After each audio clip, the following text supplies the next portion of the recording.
अस्सलाम वालेकुम। मैं डॉक्टर मकबूल बलोच हूँ। मैं कॉकलियर इम्प्लांट सर्जन हूँ।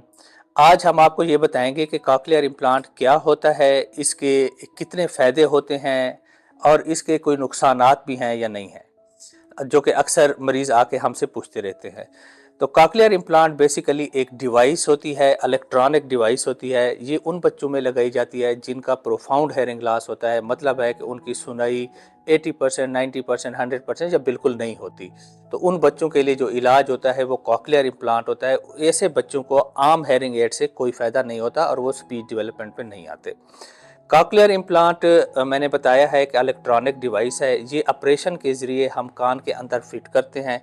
इसके दो पार्ट्स होते हैं। एक इंटरनल पार्ट्स होता है जो कि ऑपरेशन के ज़रिए हम कान के अंदर लगाते हैं और फिर उसका कनेक्शन बनाते हैं, जो सुनने की रगें होती हैं उनके साथ बनाते हैं। उसके 1 महीने के बाद हम इसका स्विच ऑन करते हैं और एक दूसरा पार्ट होता है, एक्सटर्नल पार्ट, जो हम यहाँ पे लगाते हैं, वो 1 महीने के बाद स्विच ऑन करते हैं। जब स्विच ऑन हो जाता है तो बच्चे को आवाज़ जाना शुरू हो जाती है और इसमें हमारे जो हेल्पफुल होते हैं, हमारी जो टीम का हिस्सा होते हैं, वो इम्पॉर्टेंट होते हैं, वो होते हैं ऑडियोलॉजिस्ट। ये सारा काम फिर ऑडियोलॉजिस्ट कर रहे होते हैं। वो शुरू में आवाज़ को कम रखते हैं, फिर हर 10 दिन के बाद आवाज़ को बढ़ाते जाते हैं और तकरीबन महीने 1.5 महीने तक आवाज़ का वॉल्यूम जो है वो फुल लेवल पे आ जाता है। उसके बाद बच्चे को हम तकरीबन 1-2 महीने के लिए उनको कहते हैं कि अपने बच्चे को घर में रखें। ये इन्वायरमेंटल साउंड जो हमारे इर्द गिर्द की आवाज़ें होती हैं उनसे ज़रा ये मानूस हो जाए, उसको पता चल जाए कि ये कैसी आवाज़ें हैं, किस तरह की आवाज़ें हैं। उसके बाद दूसरा मरहला जो आता है वो स्पीच थेरापी का होता है। स्पीच थेरापी आपके बच्चे के लिए कराना अज़ हद ज़रूरी होती है और बहुत सारे लोगों में ये कंसेप्ट होता है कि अगर कॉकलियर इम्प्लांट लग गया है तो ये इलाज मुकम्मल हो गया और हमारा बच्चा बोलना और सुनना शुरू कर देगा। ऐसा नहीं होता, बल्कि मैं अपने मरीज़ों को कहता हूँ कि कॉकलियर इम्प्लांट जो है ये 50% ट्रीटमेंट है, आधी ट्रीटमेंट है। आधी ट्रीटमेंट जो आगे शुरू होनी होती है वो वालिदैन ने खुद करनी होती है। खुद करने का मतलब ये है कि उसकी स्पीच थेरापी और उसका जो ऑडियोलॉजी में जिसको हम मैपिंग कहते हैं या प्रोग्रामिंग कहते हैं वो साथ साथ चलती रहती है। तो स्पीच थेरापी आपके बच्चे के लिए इंतहाई ज़रूरी होती है कॉकलियर इम्प्लांट के बाद। और घर में भी आपने बच्चे को काफ़ी हद तक उसके साथ बोल चाल करनी होती है और स्पीच थेरापिस्ट आपको समझाता है कि घर में इस तरह बोलना है, इस तरह समझाना है। और साथ में साइन लैंग्वेज बिल्कुल यूज़ नहीं करनी होती। इशारे बच्चे के साथ, कॉकलियर इम्प्लांट के बच्चे के साथ बिल्कुल नहीं करने होते। तो उम्मीद है आप लोगों को थोड़ा कंसेप्ट क्लियर हो गया होगा।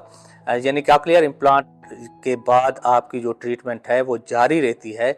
अगर उस ट्रीटमेंट पे आप तवज्जो नहीं देंगे तो कॉकलियर इम्प्लांट के रिज़ल्ट जो हैं वो बहुत ही कम होंगे और इस तरह अक्सर मरीज़ आके हमें कहते हैं कि इसकी कामयाबी इतनी नहीं है।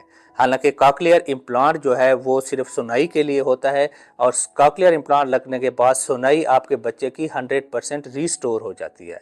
लेकिन आगे आवाज़ों को समझना और फिर बोल चाल डिवेलप करना ये आपका काम होता है और स्पीच थेरापी का काम होता है। और इसके साथ साथ जो ऑडियोलॉजिस्ट होते हैं वो उस इम्प्लांट की प्रोग्रामिंग वगैरह करते रहते हैं, मैपिंग करते रहते हैं।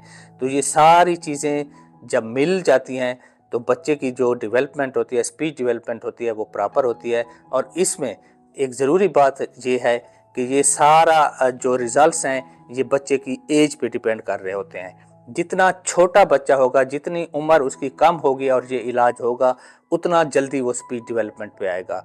और जितनी उम्र बढ़ती जाएगी और आप आखिरी उम्र में यानी 5 साल 4 साल की उम्र में जाके ये इलाज कराते हैं तो बच्चे की स्पीच डेवलपमेंट और जो रिज़ल्ट होते हैं वो काफ़ी टाइम लेते हैं।